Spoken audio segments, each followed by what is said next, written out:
poppin', man? It's your boy Boo Bang. It's your homie Boo Bang, man.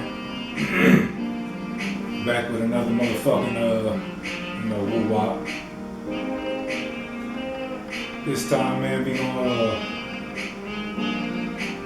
have some discussion and shit about church and religion.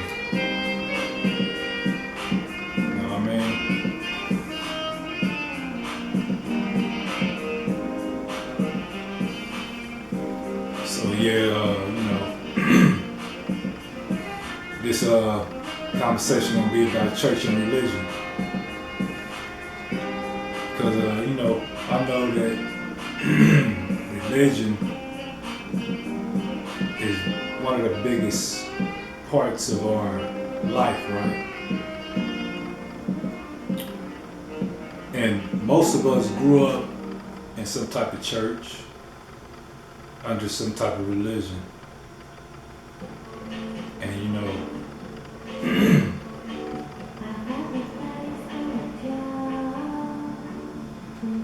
we all been taught certain things, certain beliefs, and this belief system, right? Whether Christian, Jew, Muslim, Hindu, or any of the other religions. And so the main religions, I just basically expressed, but it's a lot more religions, right? And they all seem to have stories that certain big stories that has similarities in them, right? And for me, before I go any further though, let me just say this. For one, I'm not religious. I'm now spiritual, right? But as a child and adolescent, I grew up as a Christian. You know what I'm saying, with my family. Like going to church, 3 or 4 times a week, you know what I'm saying, as a young kid. And so, before I even start this thing, I'm not a Bible basher, I'm not a Christian basher, a Muslim basher, a Hindu basher, I'm not a religious basher. I'm not trying to bash or talk negative about any religion, right? But I'm gonna tell you the truths and what I found in my research in trying to figure out this life as a human on earth, you know what I'm saying, and the history of it, right? And so I've been going through a lot of history, and a lot of it got to do with religion.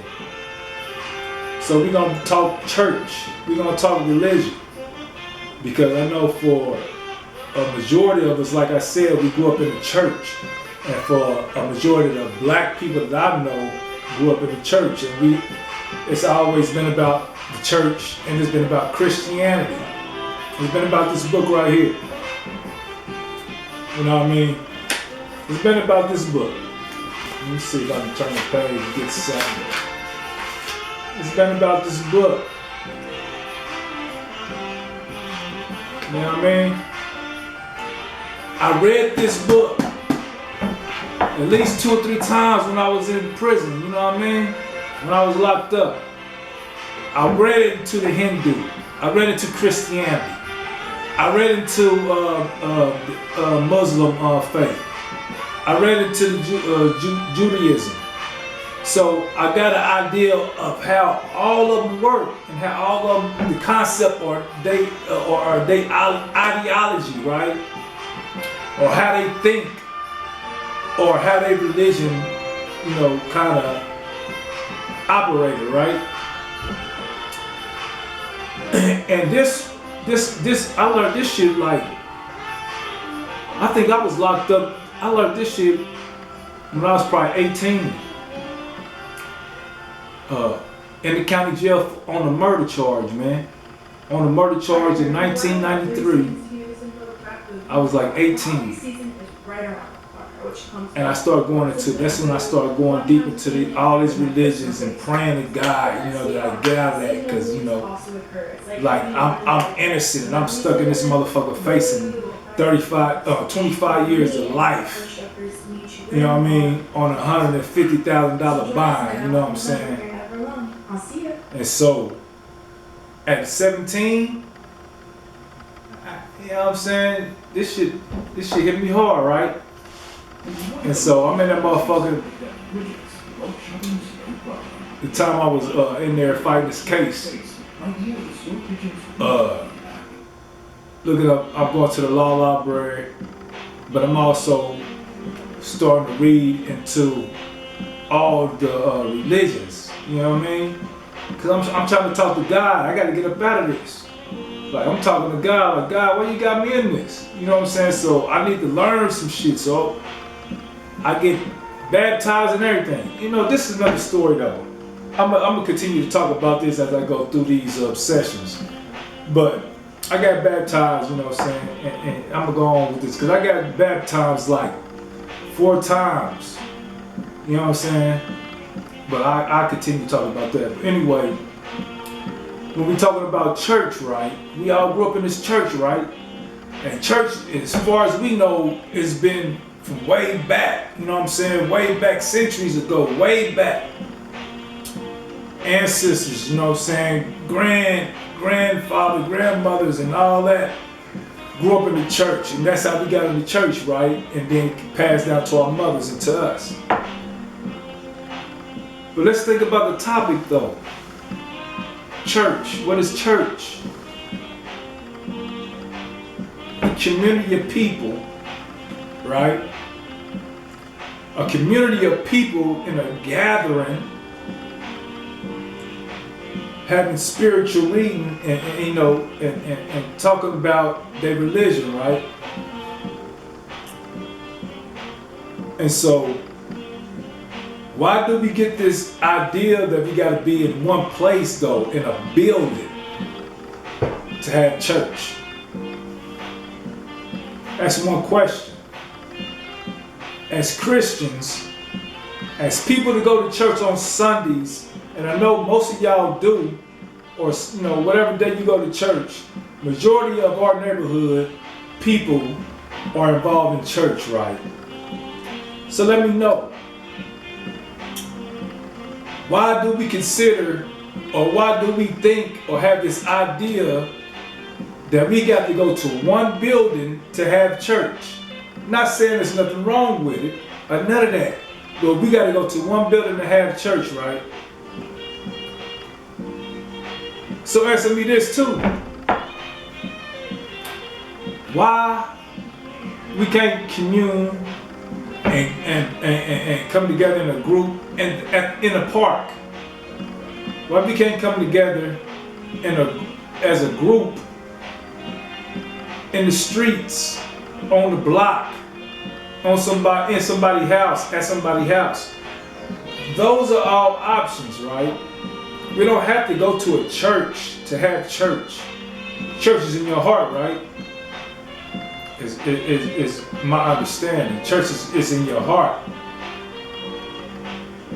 The group of people is just the communion, the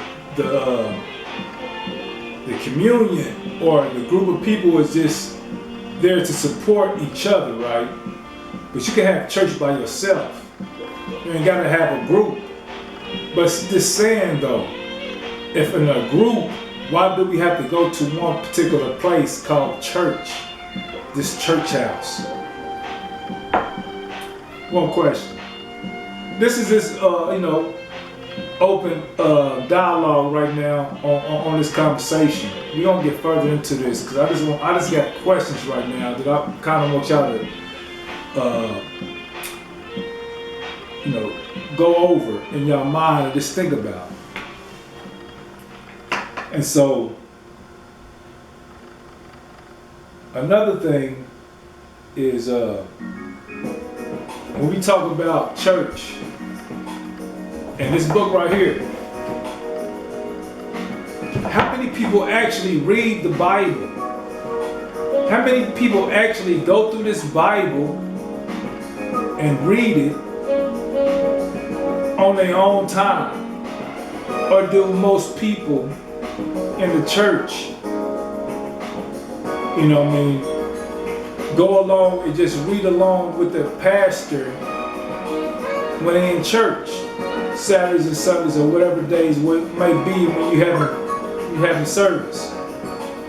Or are you just going along with the pastor and reading along with the scriptures that he wants you to read? Or are you taking it upon yourself to go through the first page of this book like I did? I read this book 3 times. Or are you taking it upon yourself to go to the first page and read it all the way to the back page? You know what I mean? By yourself, not nobody else helping you. By yourself, not your sister, not your brother, not your daddy, not your mother, not the pastor, not the deacon, not none of them. I'm talking about reading this Bible by yourself on your own, with your own conscience, with your own, you know, when you listen. You have to read this Bible and understand it for yourself, word by word.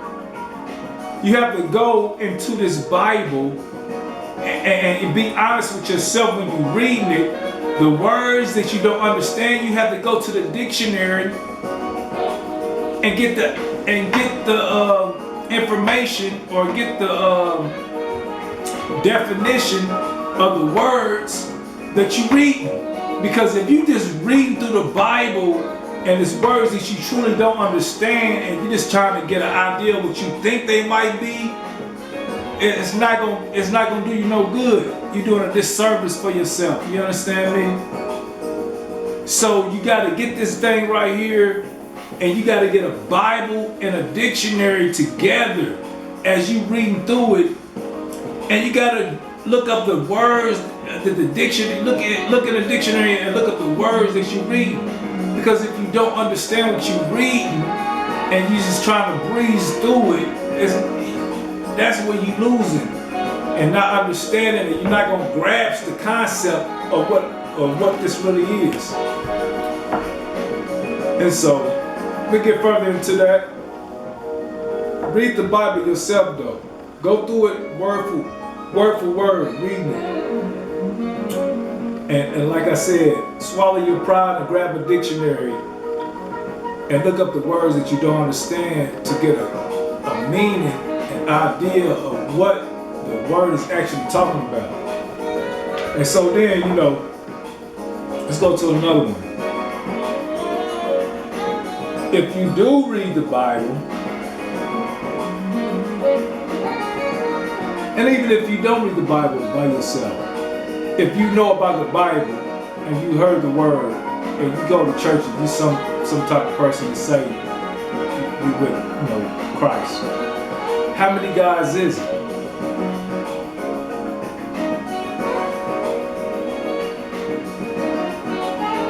How many guys do you serve?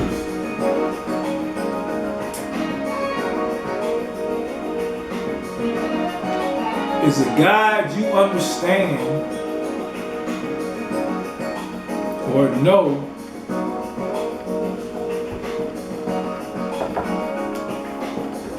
or that you done learned about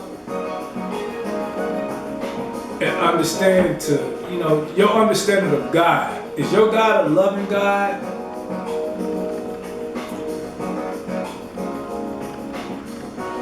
Let's think about this, because this is serious.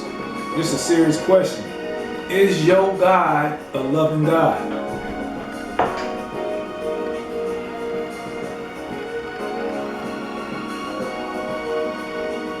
Another question. Does your God need sacrifices and offerings.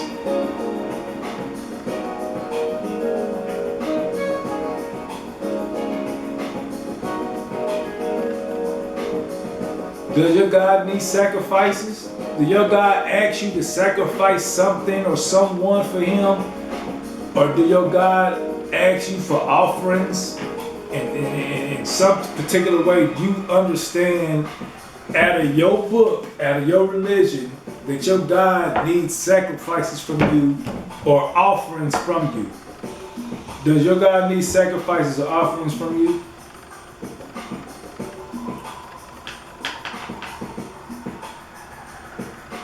Another big one, a big question. Does your God choose one race of people over all the other races to lead humanity? Does your God choose one race of people to watch over or lead humanity?